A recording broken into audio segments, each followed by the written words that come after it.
Two brothers, one family, a bitter feud that split an entire town in half. You've heard of Puma?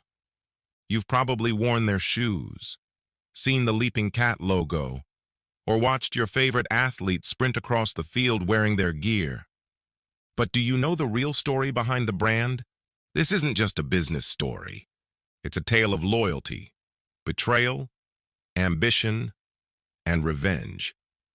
It's a story that gave birth to not one, but two of the biggest sportswear empires the world has ever seen, Puma and Adidas. Imagine this, a quiet town in Germany, where people stop talking to you based on the shoes you wear, where football teams, schools, even families choose sides, Puma or Adidas. It all started with a war, not just the World War, but a war between brothers. How did a family business go from making shoes in a laundry room to shaking up global fashion and sport? And how did one powerful moment at the Olympics change the face of Puma forever? Stay with me, because this story will surprise you, inspire you, and help you improve your English along the way. This is the rise of Puma, and it all starts with a broken bond. This story isn't just about shoes or sports. It's about passion, perseverance, and the power of rivalry. And while you're listening, you'll also be improving your English vocabulary, comprehension, and listening skills. So, stay with me until the very end. Let's begin. Our story takes us to Germany, specifically to a small town called Herzogenaurach. It's a quiet place with a big legacy. In the early 1920s, two brothers, Rudolf Dassler and Adolf Dassler, started making shoes in their mother's laundry room. Yes, you heard that right. In a laundry room. They called their business Gebrüder Dassler Schuhfabrik, which means Dassler Brothers Shoe Factory. The brothers were very different in personality. Adolf, often called Adi, was quiet, thoughtful, and focused on the technical side of shoemaking. He had a passion for creating better shoes, ones that could improve athletic performance. Rudolf, or Rudy, was outgoing, confident, and a natural salesman. He loved talking to people and promoting their products. Together, they were a perfect match. Adi designed and made the shoes.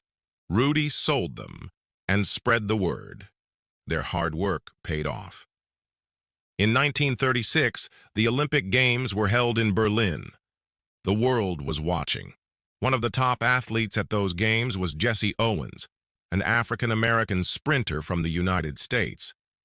Jesse Owens wore Dassler Brothers shoes when he competed, and he won 4 gold medals. This was a huge moment. Not only did Owens become a hero, but the Dassler shoes became famous around the world. Their brand had earned international recognition, but success didn't protect the brothers from trouble. As the world entered World War II, everything changed, including their relationship.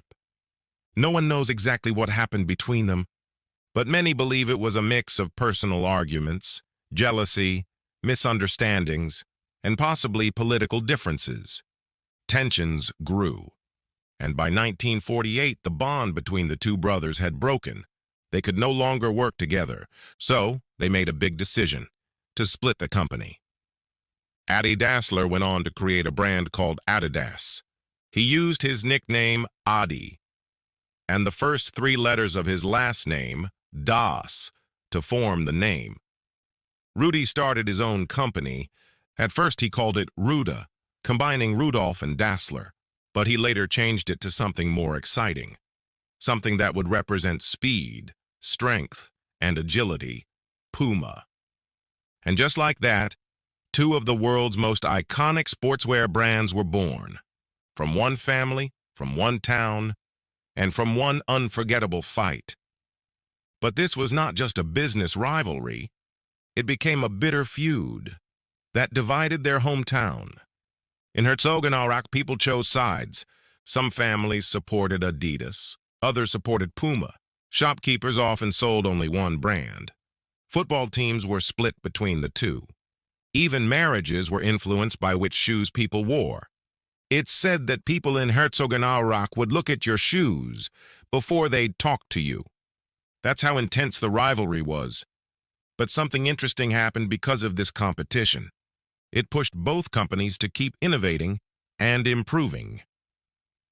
In 1952, Puma released its first big success, the Atom football boot. It was worn by members of the West German national football team and helped make Puma a name to watch. In 1960, Puma introduced the first track shoe with a vulcanized sole. That year, German sprinter Armin Harry won Olympic gold wearing Puma shoes. With every step, Puma was building its legacy. Then came one of Puma's most powerful moments, not just in sports, but in history. In 1968, the Olympic Games were held in Mexico City. American sprinter Tommy Smith won the 200-meter race. But it was what he did after winning that shook the world. As he stood on the podium to receive his gold medal, Tommy raised his black-gloved fist in a gesture known as the Black Power Salute. It was a symbol of protest against racial injustice in the United States. Beside him on the podium was a single Puma shoe. This moment was powerful, emotional, unforgettable, and it connected Puma to a historic act of courage and resistance. In the following years, Puma continued to grow. In the 1970s and 1980s, Puma shoes were seen on the feet of some of the greatest athletes of all time. Football legend Pelé, Argentine superstar Diego Maradona, and many Olympic champions helped make Puma a trusted name in sports. But Puma wasn't just about performance. It also started creating shoes that were fashionable, stylish, and comfortable for everyday life. Puma began to blend sport and lifestyle long before it became a trend. However, by the 1990s, Puma faced serious challenges. Rival brands like Nike and even Adidas began to dominate the global market. Puma started to lose its cool image. Sales dropped. The brand struggled to stay relevant. But Puma didn't give up. In the early 2000s, the company decided to reinvent itself. A bold new strategy was born: combine sport, fashion, and pop culture. Puma began to work with world-famous designers, artists, and musicians. They teamed up with fashion labels, held runway shows, and created limited edition sneakers. And then came the celebrities. Rihanna, the global music icon, became a creative director for Puma's women's line. She designed her own collections, and they sold out quickly. Jay-Z, one of the biggest names in hip-hop, joined Puma to lead creative projects. Cara Delevingne, a model and actress, also became a brand ambassador. These collaborations made Puma exciting and trendy again. The brand was no longer just for athletes. It was for artists, influencers, and everyday people who wanted to stand out. At the same time, Puma stayed true to its sports roots. They signed sponsorship deals with top football clubs like Manchester City, AC Milan, and the Italian national team. And in athletics, they had a secret weapon: a lightning-fast superstar named Usain Bolt. The Jamaican sprinter became the fastest man alive. He broke world records and he won gold medals. And every time he ran, he did it in Puma shoes. Usain Bolt's victories helped push Puma back into the spotlight. He became the face of the brand's success: strong, fast, and confident.